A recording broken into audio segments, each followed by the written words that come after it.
All right, ladies and gentlemen, now we're going to have a panel on Web3 gaming from top industry experts. All right.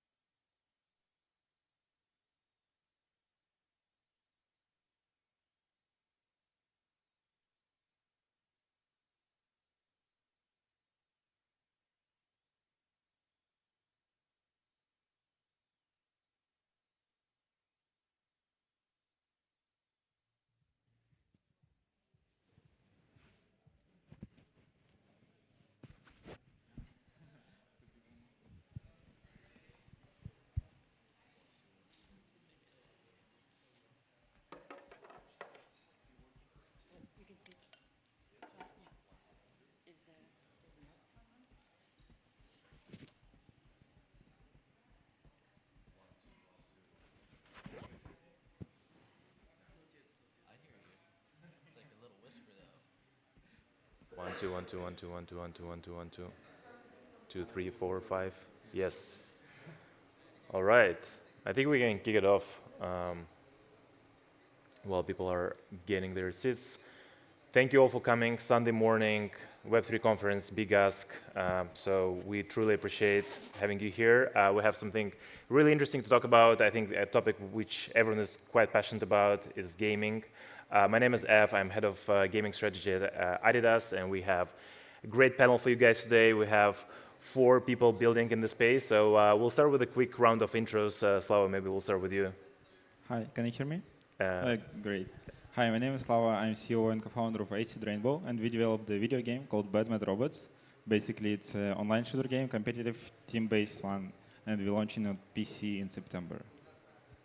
Hey, yep, this is working. So I'm Coop. I'm the founder of Earn Alliance. We're building the largest Web3 game discovery and engagement platform. So that means that we help games connect with their fans, build their audiences, and also have a bunch of content to actually see the 3,500 Web3 games that are actually out there.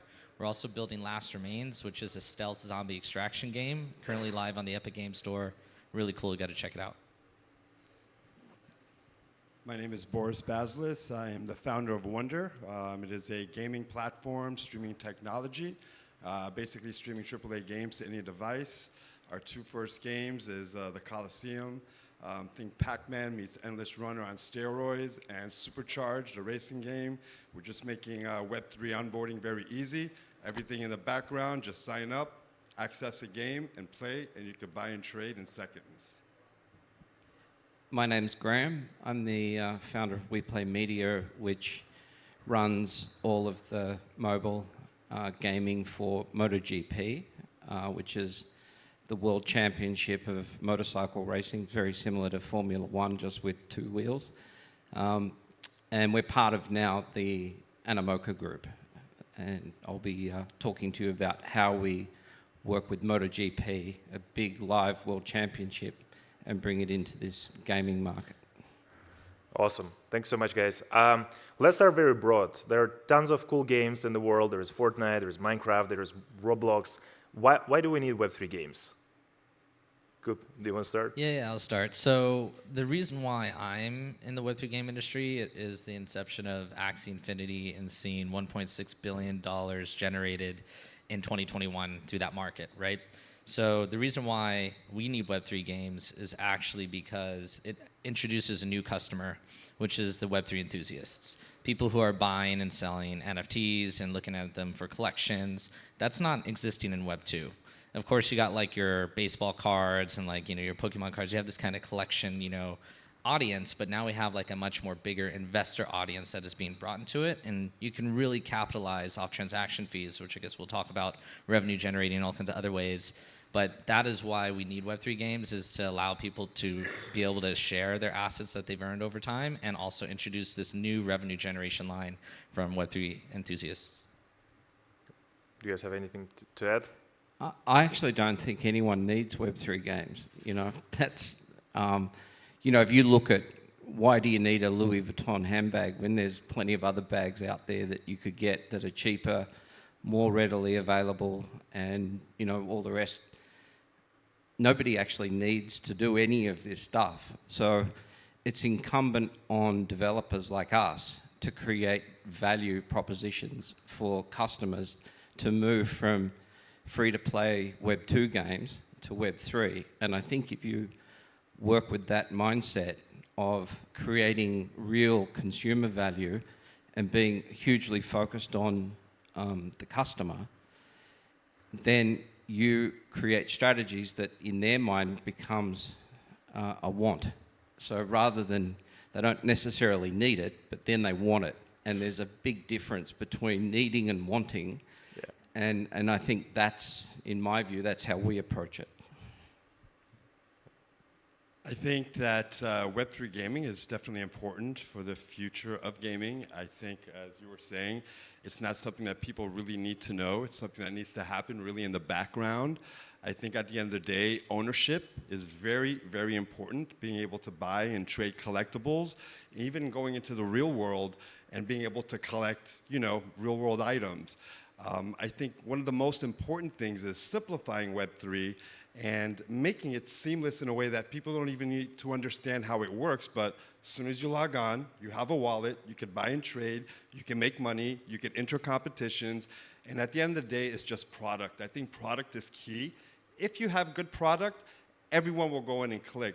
I think that a lot of people in Web3 gaming have been focused on the 200 hardcore gamers, and I think there's such a huge audience out there.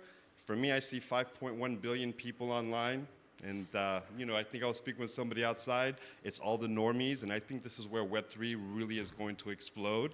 So, yeah, that's my take. And I think Web3 is going to take over, but we just have to make it easy and just make good product. That's it. And a small thing I want to add here for me is Web3 is about like fair distribution.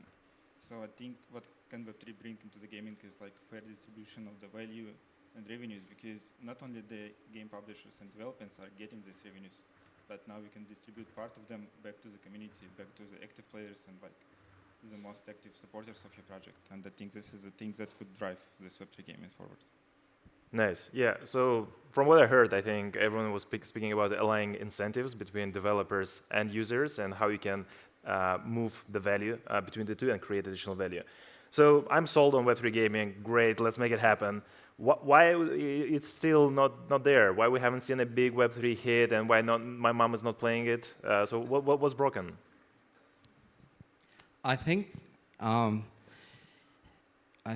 like you said, you know, there's a lot of focus on a very niche audience where people are, and it's probably the market itself. You know, early adopters in this space have been making money. You know, they're there to make money. That's one of the biggest incentives in Web3 is you buy something and it goes up in value, right? So there's a lot of speculators out there who are buying stuff, sitting on it and thinking they're a genius because they've made all this money. Whereas your mum doesn't care, right? She just wants to get in and play a game probably. Like she buys a house because that's where her value is created, or in a picture on the wall or something. So if you want to create mass adoption, you've got to focus on things that people really care about.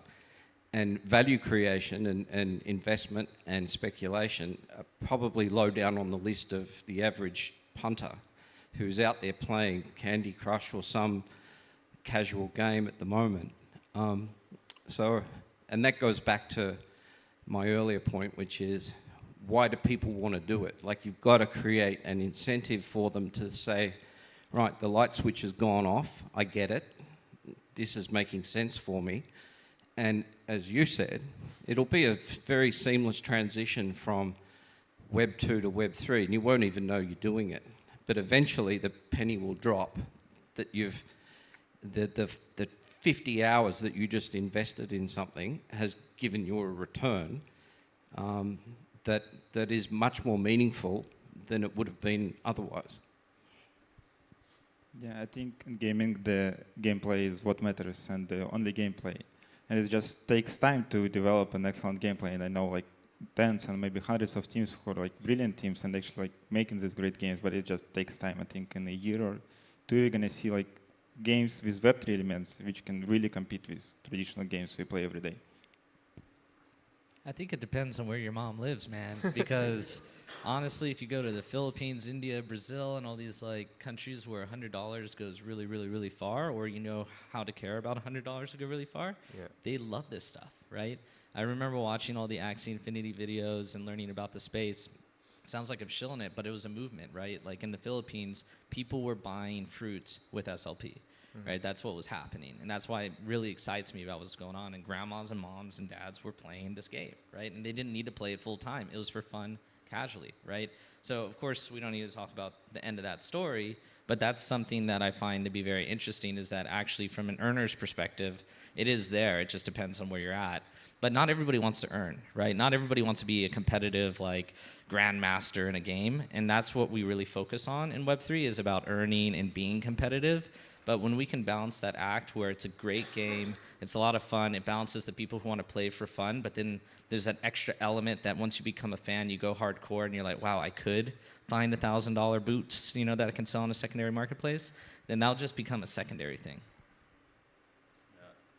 And I think this is one of the things too. I mean, we're talking about moms, and I always say this. I mean, you know, whatever it is that you put out there, I think definitely has to be grandma approved.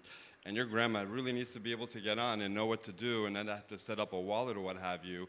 But yeah, I think the earning, you know, value proposition is there, and if you're able to take incentives and bring products and brands in there where people can not only earn in the virtual world, but actually go and earn in the real world and make that simple like they were doing it in Axie Infinity. I think this is where you're going to see a quantum leap and a huge shift going from Web 2 to Web 3. And you were saying, Slava, you know, one of the key things I think in development of games, you know, it's technically taken a year or 2 years to build AAA games, but you know, a lot has changed in how you're making games, and this is how we focus. I mean, instead of focusing for a year or two, you know, you focus for a month or 2 months, and you're able to get a game out, and I think that's important, and you build on top of that. And I look at that because I come from TV and film. You know, you do your pilot and you build upon that. And I think this is a way to get good market fit. Instead of trying to develop and figure something out for the next 2 or 3 years, you do something simple that looks beautiful, get it out, make incentives, put products in there, and just let people play and have fun. And yeah, that's my take on that. All right, you mentioned speculation. Price goes up, price goes down. Most of the projects, they have a token. So the question is, does a game need to have a token? If yes, when is the right time to launch it? And what's the reason for launching a token? I think that in this new era that we're going into, you need to be a hybrid, right? So I think a token is great. I think it definitely helps a project. It helps the economy. It helps people participate. But at the same time, too, not everything has to be wrapped around the token. I think that if you have a hybrid model, which is what I call a Web 2 model, where people could actually earn royalties and go into the real world and participate, something like that I think is kind of interesting. But again, I do love the token model. I think it really allows people to, you know, just the everyday person to participate and say, hey, I love this project. I believe in it. I want to invest in it. And I think that's a great way to do it too. But not everybody is on that tip, right? We're talking Web 3. But when you're talking about the Web 2 market, you really have to look at these angles of how it is that you want to make something and just make it simplified so people could actually earn and benefit from. Yeah, sure. So I would say it's not necessary. It's a choice, and I think there's two different aspects of just any game design. There's the economy of the currency, and then you have the collection of wearables, digital assets essentially. And I don't think you need a token. I actually think a token is complicating the space a little bit. Not that I mean, we're launching tokens, so we're going to launch 3. I'm not saying not to do this, but it actually complicates it. I actually feel like you go public, like IPO, before you even started your project, which is a lot, right? A lot of the stuff that we're saying up here requires legal work. I'm talking to lawyers. I spent so much money on legal and this startup so far. It's just ridiculous, and we haven't even launched the game yet. So I think when it comes to tokens, it is really good for if you have a strategy on how you can use that token within your economy, aka utility token. It's really strong. It's very traditional to like what we do right now in games, but it isn't necessary. You can go 100% digital, make your life easier, and focus on just creating a secondary market for collectibles as well. So it really depends on your strategy, and I don't think it's necessary. The token, is an interesting thing, because if you have a token, it's a financial instrument, essentially. So your token can give you the opportunity to raise capital that you can reinvest into projects. So I think from a, just trying to look at a token in a conventional sense and say, compare it against a security which you might issue or sell shares or raise capital, tokens can be an effective tool for developers to raise cash to execute a plan. It's interesting that we've got a token in our ecosystem, and it takes people a while to figure out, where the value sits in these tokens. I think if you are going to have a mechanic where you can, make money over time through contributing your time and gameplay and then be rewarded for it, then a token is a great thing, because it's a tangible asset that sits in a wallet and you can see the price goes up or down. And I think that from a consumer sort of interest perspective, they're invested in watching something that's creating value, or it's either creating or degrading, one of the two. And the more people that are invested in the project, with holding these tokens, hopefully, as you've seen with most projects, the token goes up. And if you keep reinvesting in your project and doing a good job and being super focused on your customer, then hopefully the token price stays up. It also gives you another security or a method of creating in-app purchases or in-game purchases without having to go through conventional distribution of app stores and various other things. So, I think they make sense. But once you're in the token business, make no mistake, you're in the token business, right? And then everything becomes a tool for keeping the value of that token up. And it's the same as if you're in the ADIDAS, if you're in the shoe business, your metric of performance is your share price. So if you launch a product and it's a dud, or you have a massive recall and your share price goes down, then that's when you get a number 5 fire alarm going and everything starts changing. So once you're in the token business, you're really in the token business. And, that has to become a core focus of the team. I think you're right, and I think it's all about utility, as you mentioned. And I think if you do have a token, you really need to make sure that that token is really wrapped up within, the way people earn your products. And that's a key that's going to keep your product and your company going. If it's just a token going up and it's not really tied to anything and just on sentiment, it's possible your project could go up, but it could go down just as quickly. And I think that, that revolving door of people using that token, using that in the real world, using that in the virtual world, I think this is going to create a symbiotic type of effect that's going to actually allow a project to grow and allow people to benefit from. And I think that's a cool thing and a key thing, utility. And one other thing I'll say, which I found super interesting, just observing our token, the way it's consumed and used over the last year. We created a setup where, because as you say, utility, right? So we decided, what we'll do is we'll let people make a purchase of MotoGP merchandise, which MotoGP fans love t-shirts and race teams and what have you. And you can buy merchandise with the token. And that token, if you make a purchase with a token, will give you a significant discount if you buy it with the token over fiat. But what you find, I think, is that people, once they've got a token, there's this, what I thought was initially a spelling mistake, that hold on for dear life thing. I was like, nobody does it because they all sit on these tokens and they want to sit on them and hatch them like an egg because they think the price is going to go up. And it's like that guy who bought, a pizza with 16,000 Bitcoin, he's still kicking himself in the ass over that thing, right? So, I think that the utility of the token is super important from a notional perspective, but if people think that the things are going to go up in value, which is this speculator mechanic, then it doesn't matter what you do, they're probably just going to sit on them anyway. Yeah, people are getting attached to tokens sometimes to their own bags, me included. While we're talking about money, let's chat about revenue, because revenue is super important for sustainability of the projects, and you need to generate money. So how you guys think about making money with Web3 games? Like, what's the models you're experimenting with? Okay, so our game is like more a traditional way of monetizing. So basically what we're going to do, we're going to sell skins, battle passes, tournament passes, basically all the things that traditional games sell. But on the other side, we're going to convert all those revenues into the token. And then what we want to do is to redistribute like part of this token among the most skilled players and among the most like active community members and the product supporters.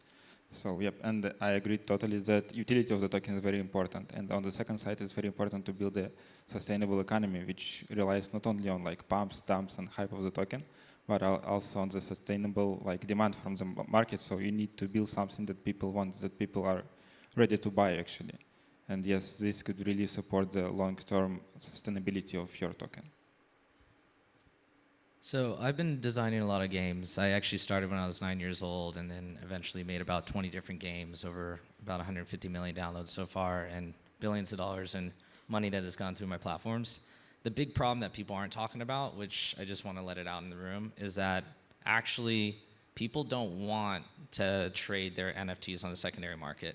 And the reason being is that if you can get something guaranteed for a price on a marketplace, then why would you spend money on a loot box?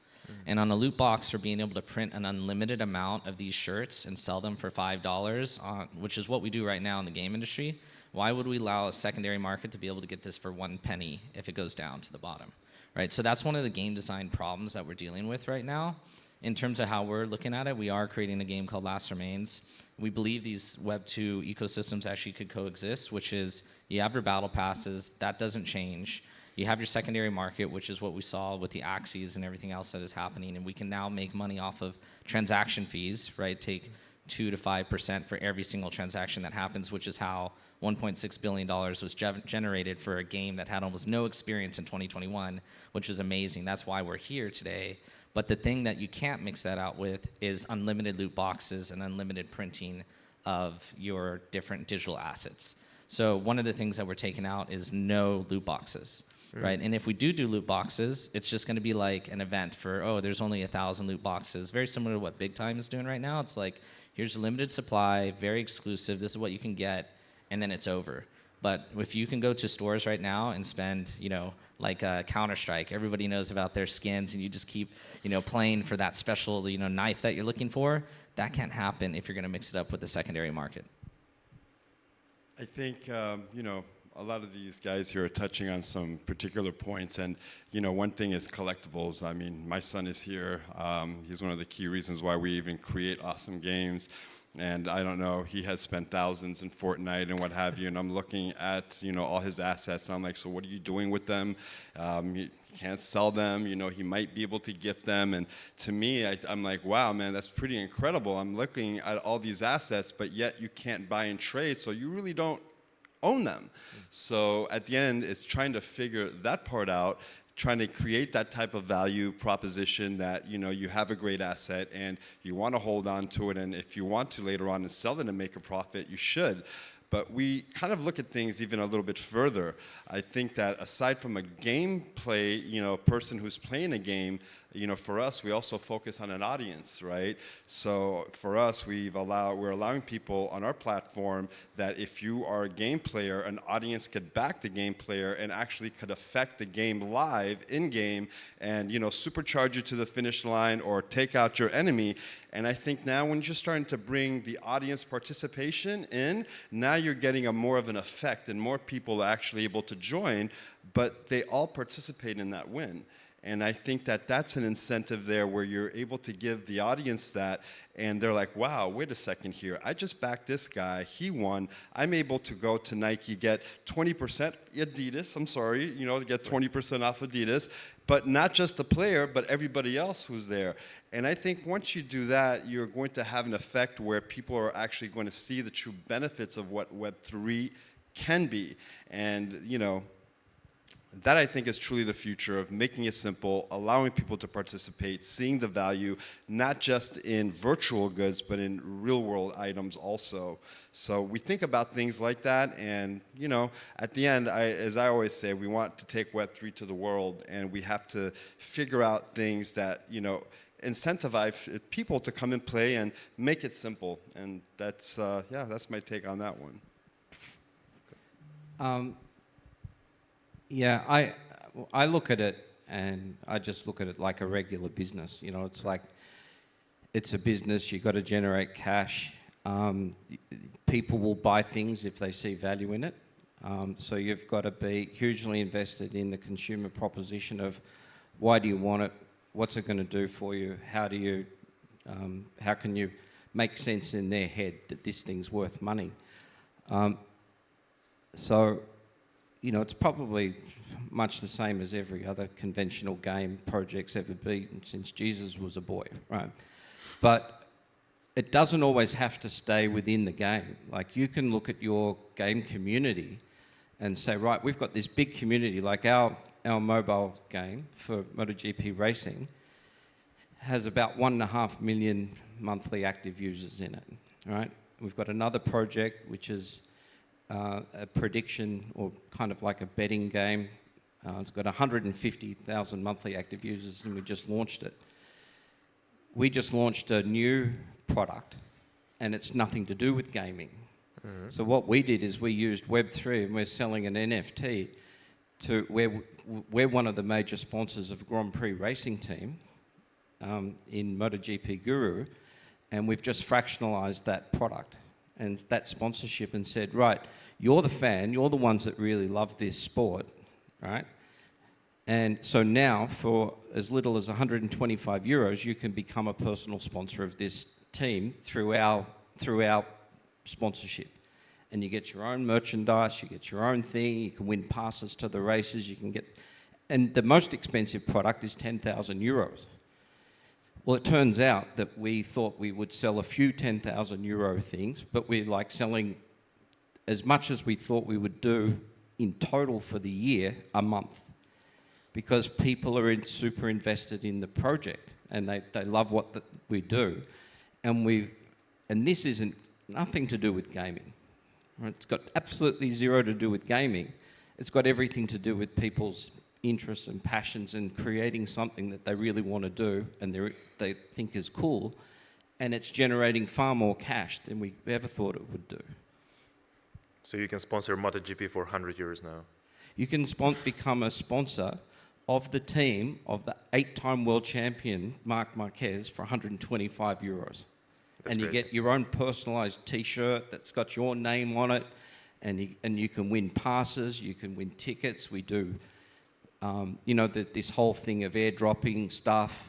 Once you've got your initial membership number, which is your Grassini Fan Power sponsor number, you can look at that NFT, you can open up your wallet, and if it changed colour one day to green, then you've just won a t-shirt and we've shipped it out to you in the mail. Or you win an autograph picture. If we happen to get, you know, they have a crash and, you know, we pick up the fairing off the ground, you know, it's a carbon fibre fairing of the world champion, we get it, we give it away. And that thing becomes worth, I don't know, thousands of dollars if you were to sell it on the secondary market. But the sponsors are the ones benefiting from the experience, and that's because we've used the central theme of Web3, of decentralization, and applied it to the consumer, who are the people that are really most invested in what's going on. That's awesome. Talking about users, user acquisition is probably the most important part in the gaming project. How do you guys think about acquiring and growing your user base? Like, what's different from traditional gaming? What works, what doesn't? If you have any thoughts on this topic. Sure. So, I mean, we were talking backstage a little bit about, you know, app stores, traditional consoles, and, you know, for me, you know, I basically look at being able to break open a market. We're web-based, you know, and we create our games in Unreal Engine. It's like high-end games, but we simplified it, allowing people to access it on mobile, PC, smart TVs, and use your phone as a virtual controller or any gamepad. I think that is, one of the key factors of kind of simplifying that. I think, being able to, bring these users in and, targeting 5.1 billion people online, I think that to me is a way to really get numbers. Now, he was saying earlier, when you are web-based, you don't have that discoverability possibly, right? Because even in the app stores now, if you do have a good hookup at Apple or on the Android, yes, they could bump you up, but that's not for everybody.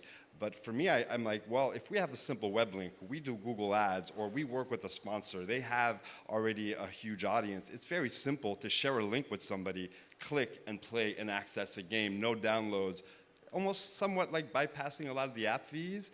And I think that's a key thing, because for me, discoverability has always been a thing. I got this because we did our game in 2009 called Wall Street Massacre, Murder Madoff.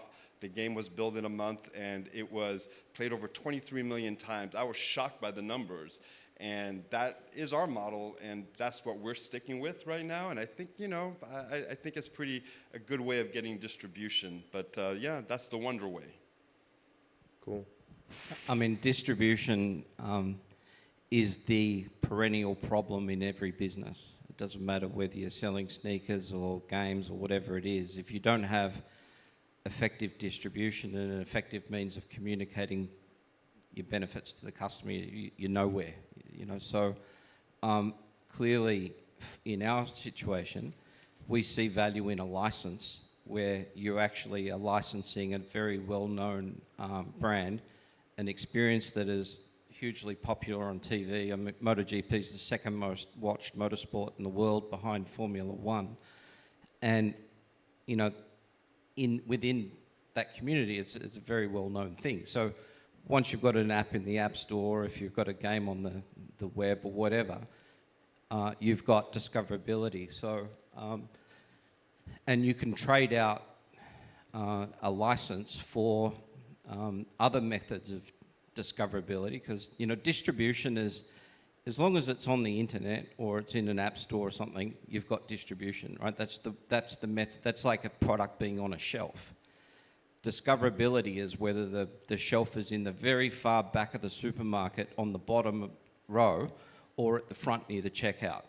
So that's the challenge you've got to do, is get up to the checkout and right next to the register, because if you're there, that's where the fast-moving consumer goods are trading. So you've got to get discoverability. You've got to work with every tool in your toolbox to find, I hate the word influencers, but those people.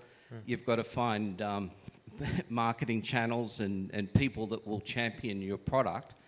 But most importantly, if you've got a core group of people that really love it, let them do the marketing for you, because they're the number one most effective method of marketing in anything I've ever done is the consumer.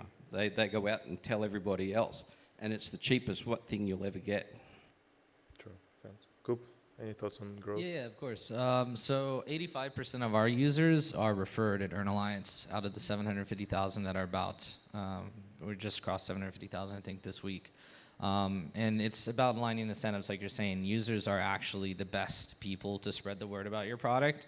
And with tokens and with NFTs and collectibles, you can actually align those incentives. But with that, then you have, to protect those incentives, right? You need to make sure they're not multi-accounting, they're not botting, they're not, really rigging the system, and they're really referring genuine, high-quality users, right? So one of the things that we did is that we had people refer people's Steam accounts, Epic Games accounts, Android devices. Soon it's going to be Riot Games, Blizzard, PlayStation, Xbox. And based off of the history of those gamers, which we have over 1.7 billion hours tracked in our community at the moment of gameplay history, those people who are the biggest gamers that were referred, whoever referred them were the biggest winners as well, right? So you can really gamify the way of referring works. In terms of our platform, we actually helped over 190 games target gamers within our community now that we have that data that I was just mentioning about. So how that works is that a game developer could actually get them to come install the game, go kill a zombie, and then reward them with crypto. So this is one of the ways that is pretty traditional. We were just talking earlier about Tapchoy, which has done a 1.7 billion monthly active user network that was all gamers that sold the Unity for 4.4 billion, I think in November 2022, and that's just what they did, target gamers to actually incentivize them to come play games. So this isn't new. It's all just about kind of using and aligning the incentives correctly between the game developer, the middleman, and the gamer itself. Slava? Yeah, I totally agree with. Can you hear me?